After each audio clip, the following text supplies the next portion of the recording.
দুইটা সময় তওবা করে লাভ নাই। একটা হচ্ছে মৌতের যন্ত্রণা শুরু হয়ে গেলে, মৃত্যুর যন্ত্রণা শুরু হয়ে গেলে আগে পা থেকে শুরু হয়ে আস্তে আস্তে গলার দিকে আসে।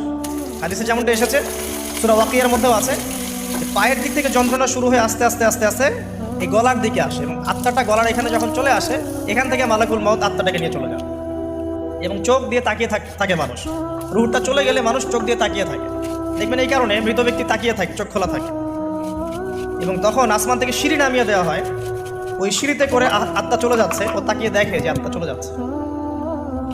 এবং মানুষ মারা যাওয়ার পরে চোখ জীবিত থাকে অনেকক্ষণ। মেডিকেল সায়েন্স যারা পড়েছে তাদেরকে জিজ্ঞাসা করবে, মানুষ ডেড হয়ে গেলেও চোখ দেখবেন আরও কয়েক ঘন্টা, হয়তো আরও নির্দিষ্ট একটা সময় পর্যন্ত চোখটা কিন্তু জীবিত থাকে। এই জন্যে চোখ বন্ধ করে দিতে হয়। যাই হোক, যেটা বলছিলাম যে মৌতের যন্ত্রণা শুরু হয়ে গেলে তওবা করে লাভ নাই, তওবার দরজা বন্ধ। আর পশ্চিম দিক থেকে সূর্য উঠে গেলে তওবা করে লাভ নাই, তওবার দরজা বন্ধ।